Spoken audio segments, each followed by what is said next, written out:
Hey everyone, welcome back to the channel. Today we're taking a look at my gorgeous Jeep Grand Cherokee SRT after 8,000 miles of ownership. So as you can see, we had a little bit of rain yesterday. My beautiful SRT is not perfectly clean, but that's okay. It still looks fantastic. And just to give you guys a little bit of an overview here, I bought this as the lowest mileage Jeep SRT Night Edition, a 2016 on the market, off of Bring a Trailer last August. It was actually a birthday present for myself. I sold my Ram truck and I bought this. After 3 Ram trucks, I just wanted a little bit of a change and get something a lot more engaging to drive. So I bought a 392 powered Jeep, paid $50,000 for it. Felt like I got a fair deal, and we're gonna hop in, take it for a spin, and let you know what I've experienced over 8,000 miles. Yes, I will talk about the carbon obliques. All right, so like I was saying, this is a 2016 Jeep SRT Night Edition. To my recollect and my research, this is about one of 300 made for the year. And when I bought it, it had around 4,000 miles on it. So I've owned it now for 10 months. And I have put on, because this is my pseudo daily driver, I just love to drive it so much. I have put on 3,452 miles on the vehicle, so I do suppose I'll do about 4,500 miles on it this year when it's all said and done. So again, this is like my pseudo daily driver. I don't drive it a ton. I'll go a few weeks without driving it, although there are weeks where I do drive it almost every day. I do own a business, so again, like I said, I had 3 Ram trucks before this, and I decided to get rid of my last 5th gen Ram truck because I just didn't find it that engaging to drive. And at the time, I had a Challenger SRT 6-speed manual, and I also had a Chrysler 300C SRT 8 as well. So I figured it was essentially time to get something that was more engaging to drive. And the Jeep SRT topped my list. As you know, if you follow the channel, I'm a huge Mopar guy. Live, breathe, die Mopar. And the Jeep SRT is kind of the original American super SUV. This and the Trackhawk version, it really is, developed in 06, 07, I believe, is when the first Jeep SRT came out. I love them ever since then with the 6.1 Hemi, and I love them now with the 6.4 Hemi in them. But this really is an amazing vehicle. I had my first taste of an SRT driving experience in the SUV when I found a Durango RT Tow and Go that my parents now own, and essentially that gets all of the SRT goodies besides the 6.4 Hemi. Same transmission cooling, oil cooling, all of that good stuff that the SRT has to offer without the 6.4 Hemi. And I loved that vehicle, absolutely loved it. Transmission so engaging to drive. ZF makes one hell of a good transmission, and it truly is a great car to drive. So I'm like, well, I could either buy a Durango SRT or a Jeep SRT. And of course, me being me, I always wanted a Jeep SRT, and I bought it. So I was very glad I made that decision. Of course, like I was saying earlier, I need this vehicle for work as well. Towing stuff, I don't throw anything in the back. I have trailers for that. And essentially, I purchased a car hauler trailer, and that does everything that I needed to do. The towing capacity here, or the legal towing capacity here, is 7,200 pounds. I have a trailer that can fit up to 7,000 pounds worth of weight. So essentially, either way, that's all I would be able to tow is 7,000 pounds plus payload, everything like that, 7,200 essentially. So that fit, that made it work really well. And to tell you the honest truth, my Ram truck, awesome at towing, air ride suspension, really, really nice. Next up was a Durango that could tow 8,700 pounds. That thing is a towing monster. I almost felt more capable in the Durango than I did my Ram truck. And this is a great third place finisher. What sets this vehicle apart is the 6.4 Hemi. I don't care how much weight I'm towing, I can max this out, and I'm never short on power. Never, ever short on power. Where my Ram truck, if I would occasionally get up to that 10,000 pound range, yeah, there's you're not going to get all that power from that 5.7 Hemi, even with the mods that I had done to it, that you were going to get out of this 6.4 liter Hemi V8. I mean, it's amazing. It is just truly amazing. The crackles that happen, the blip shifting that happens. I mean, this is the fastest automatic transmission I've ever driven. And there's really not many more out there that are better than this, maybe besides the newer dual clutches or like a PDK that are coming out. But there's a reason why Audi, BMW, other different car manufacturers use this ZF 8-speed, because it's just so damn good. Best transmission in a truck out there. It's very robust, very reliable, very fast. It really does everything well.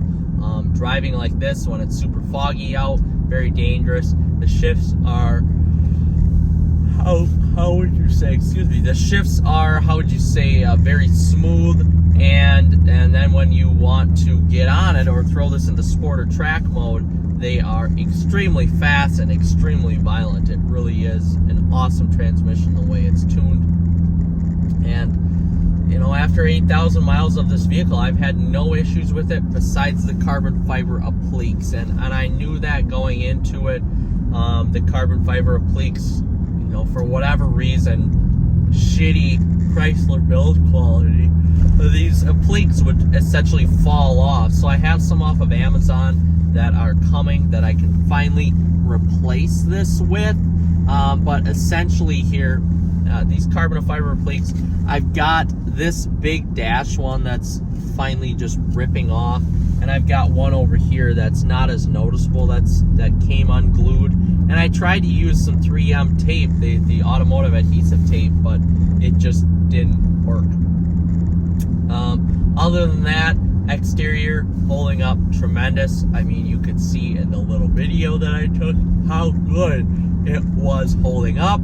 And interior here, besides the whole carbon fiber applique issue, this interior is held up well. And I have to say, even though being a 2016, I love the Uconnect 8.4 system that is in here. I've had it in 5 vehicles. Yeah, we had a Dodge Journey RT that had it. My 3 Ram trucks had it, and now this Jeep SRT has it. I love it. It's very simple, very easy to use. I am missing out on CarPlay a little bit with the 2018 model, getting that. But honestly, I never used it in my Ram truck anyway. I just never felt the need to use CarPlay, so I like it. It's a very, very nice system. It is sweet, it is to the point, and it gets everything done that you need it to get done. Everything is fast. There's not a lot of lag in here besides the SRT pages. There's not a lot of lag with this vehicle, which is good. That's what you want in an infotainment. And now I can say this wholeheartedly: the Uconnect 5 system that's in our new Jeep Grand Cherokee 4xe is a lot more laggy than this Uconnect 8.4. So everything else in here is held up well. The Alcantara headliner is fantastic. I don't really touch the Alcantara very much because I know it's kind of a sensitive automotive material. No sagging, of course. Sunroof works great. All of the true leather is held up in here really well. back in the day, this was equipped with the $5,000 interior package because it was a night edition. So you got really nice Napa leather. All of the touch points here are like, I think they're a true leather. I might be wrong with that, but I think they're a true some sort of leather here, besides, of course, the hard plastic. But otherwise, this is all really nice leather with a white stitching here. It truly is a great interior. It is a step better than a normal Jeep SRT. Listen to that Hemi. It really is nice. I do have to say the sound system in here is the Harman Kardon sound system again. I love the Alpine system better. I had it in my 2017 Night Edition. We have it in our new Grand Cherokee 4xe. I prefer the Alpine sound system. It's a little bit more bass heavy, which is nice because the Harman Kardon, while it is a little bit more clear, it doesn't have a lot of bass power to it. I did have this in my Ram truck as well, and we have it in the Durango. I don't know if I really care for that Harman Kardon sound system that much, to tell you the honest truth. It's okay, but it's not great, I would say. Otherwise, though, I mean, you are surrounding yourself with, sound, so at least there's that going for it. Otherwise, for having 19 speakers, you would think it'd be a little bit better than what it is, but nonetheless, it's good and it gets the job done. Leather again in here is, like I said, leather here is holding up fantastic. This Napa leather has to be probably the nicest leather I have sat in a vehicle before, and we've owned a couple of Mercedes as well. This Napa leather is definitely the most supple leather I have sat in. These second generation SRT seats are nice. They bolster you in. They are comfortable. They're non-fatiguing seats. They're what you would expect from an SRT product. Headrests are really nice here too. Everything else, adaptive cruise is holding up really well. After 8,000 miles on the vehicle, you don't really expect too much to happen with it, and the only thing that's happened is the carbon fiber leaks, but that comes with age, being a 9-year-old vehicle already, which is so tough to believe. This is 9 years old already, and it feels like a brand new car. It's truly amazing. I did have some bolt-ons done to this, so I did have an exhaust that I put on here. It is a MBRP Armor Light series exhaust. It sounds nice. It's not super loud. I didn't want anything super loud because it doesn't fit the character of the super SUV very much. You want a nice exhaust, but you don't want it to be super loud like what I have on my Challenger or my 300. And at the end of the day, this is a sports SUV, not a supercar or a muscle car. I did also have a cold air intake to it. Those are the two mods that you absolutely need. The 6.4, at least in this 2016, A, it does not breathe enough, and B, it does not sound loud enough stock. So you need a cold air intake. I believe I put in a K&N cold air intake up front, and then I put the MBRP Armor Light exhaust on this. And another reason why I chose the MBRP exhaust was the... This is down there 60. That's like 3/4 throttle. It's crazy. The reason why I chose the MBRP exhaust as well is because it was almost half the price of getting something like a Flowmaster or something like a MagnaFlow. Way cheaper, and honestly, guys, from what I saw on the internet, sounded just as good. I have videos up of that as well, and it really is nice. But overall, I mean, this vehicle feels like it's brand new, drives like it's brand new. The tires are still the original tires, which I know roast me in the comments. They need to be replaced. These tires suck so bad. These Pirelli Scorpion Verdes are just some of the worst tires known to man. They're a rough ride. Yes, they are run flats, but they are a rough ride. They are quiet. I will give them that. They are a very quiet tire, but the grip is lacking. The ride is lacking. All the important stuff here is lacking. Honestly, we have some General Grabber UHPs on the Durango RT Tow and Go, and yes, they are louder, but man, they grip. The grip level of those tires all season is way better than these. These are basically like slicks in the winter. For the little bit that I have to use this in the winter time, it's not good. Not a safe vehicle. I mean, you're sliding everywhere because of the power. And the only way to really combat that is to get winter tires for this. But again, I'm not going to spend the money on winter tires when I don't drive this car. Maybe a handful of times in the winter, whether we get insane snow or whether I need to tow something to the mechanic, a piece of equipment, or I'm picking up a piece of equipment, something on that level. Otherwise, I don't drive this car in the winter because I just don't feel the need to at all. But if I could get a nice all season for this, even grip in the rain, wet, yesterday I was driving this around in the rain and wet, these tires are terrible. I just need to get that out of the way.